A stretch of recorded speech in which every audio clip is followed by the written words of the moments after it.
Hello everyone, welcome to my YouTube channel. आज हम discuss करने वाले हैं यूपीएससी की नोटिफिकेशन के बारे में, जो कि रिलीज़ हुआ है 979 पदों के लिए।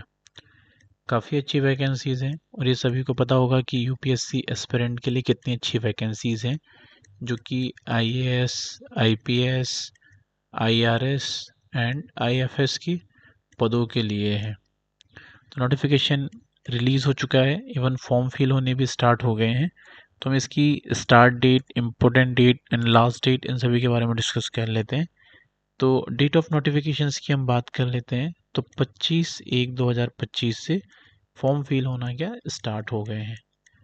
तो जब भी आप फॉर्म फिल करो ना, तो फॉर्म फिल करने से पहले कुछ इम्पोर्टेंट चीज़ें हैं, वो आप ध्यान रखिएगा। सबसे पहले हम बात कर लेते हैं फ़ोटोज़ के बारे में। तो फ़ोटोज़ का साइज़ क्या होना चाहिए, क्लियर। दूसरा, बैकग्राउंड्स क्या होने चाहिए, ठीक है। इन दो चीज़ों का आप बहुत अच्छे से ध्यान रखेंगे और फ़ोटोज़ अपने उसी हिसाब से ही निकलवाएंगे। और ये 3 महीने से ज़्यादा आउटडेटेड नहीं होना चाहिए, ठीक है। इस चीज़ का आप ध्यान रखिएगा। वहीं हम बात कर लेते हैं सिग्नेचर की। तो सिग्नेचर भी करते समय आप ब्लैक इंक का यूज़ करेंगे या फिर डार्क ब्लू पेन का यूज़ करेंगे, ठीक है। दूसरा, सिग्नेचर का साइज़, फ़ोटो अपलोड करने से पहले साइज का भी आप विशेष ध्यान रखेंगे। तो ये दो छोटी छोटी चीज़ें हैं, इनको आप विशेष रूप से ध्यान रखिएगा, अदरवाइज़ फॉर्म रिजेक्ट हो सकता है आपका। वहीं हम लास्ट डेट की बात कर लेते हैं। तो लास्ट डेट 11/2/2025 है। क्या है लास्ट डेट? 11/2/2025। करेक्शन की कोई डेट नहीं है या मॉडिफिकेशन की कोई भी डेट नहीं है। तो आप फॉर्म जब भी फिल करें, 2 से 3 बार क्रॉस चेक कर लें, उसके बाद में ही सबमिट करें।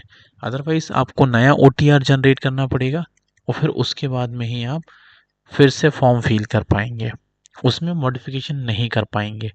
वहीं हम बात करते हैं date of commencement of examinations, 25/5/2025।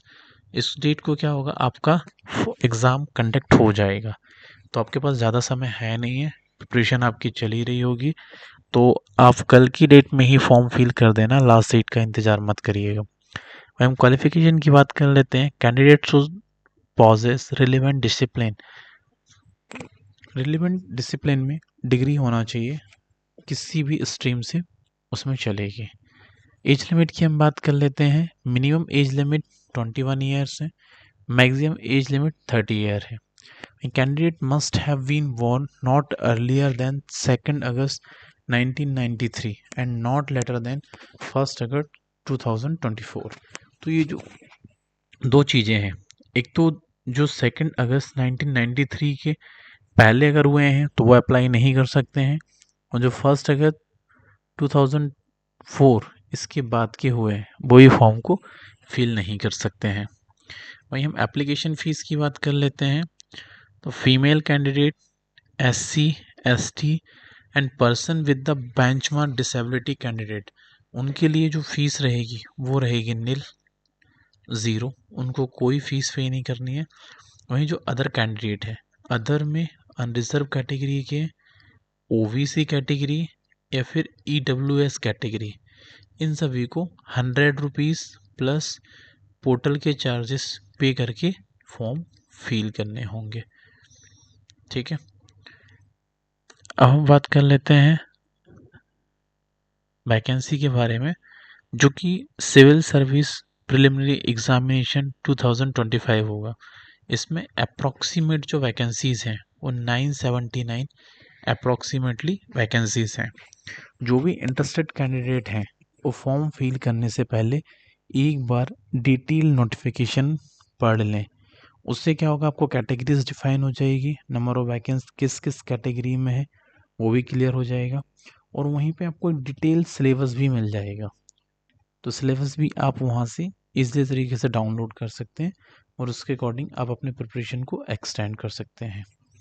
वहीं हम इसमें बात कर लेते हैं कुछ जो पोस्ट, जैसे कि Indian administrative service, Indian foreign service, Indian audit and account service, Indian civil accountant service, Indian corporate law service, Indian defence account service group A, Indian defence estate service group A, Indian information service group A, Indian postal service group A, Indian PNT account finance service group A, वहीं Indian revenue service custom and indirect tax group A, Indian revenue service IT group A, Indian trade service group A grade third, Indian railway management service traffic group A, और वही Indian railway management service personal group A, और last Indian railway management service accounts group ए।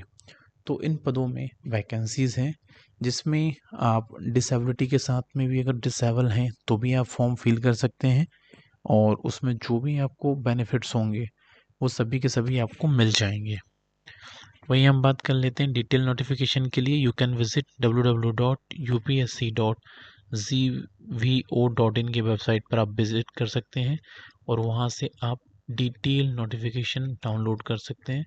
Download करके जो भी exam से related या required information है वो गैदर कर सकते हैं।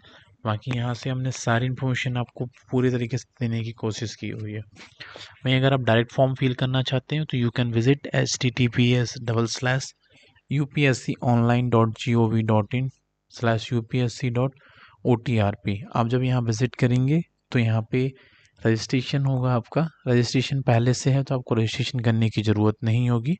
प्रीवियस OTR को आप यूज़ करके फॉर्म फिल कर सकते हैं। और वहीं जो न्यू कैंडिडेट हैं उनको रजिस्ट्रेशन करना पड़ेगा, OTR जनरेट करना पड़ेगा, उसके बाद में ही वो फॉर्म फिल कर पाएंगे। अगर आपको और भी कोई इन्फॉर्मेटिव वीडियो चाहिए तो आप कमेंट सेक्शन में हमें बता सकते हैं। हम इसी तरीके की और भी इन्फॉर्मेटिव वीडियोस आपके लिए लेके आते रहेंगे जो आपके लिए आपके एग्ज़ाम के पॉइंट ऑफ व्यू से बहुत हेल्पफुल रहेगी, और जितनी भी वैकेंसीज आ रही हैं आप उसमें अप्लाई कर सकते हैं। बाकी आपको और भी एग्ज़ाम से रिलेटेड अगर डिटेल्स में वीडियो चाहिए तो हम उसके ऊपर भी जल्दी वीडियो स्टार्ट कर सकते हैं। तो कमेंट सेक्शन में हमें बताइए जिससे हम अगले आने वाली क्लासेस को जल्दी से जल्दी स्टार्ट कर पाएँ। और इस वीडियो को लाइक करिए, ज़्यादा से ज़्यादा स्टूडेंट को शेयर करिए।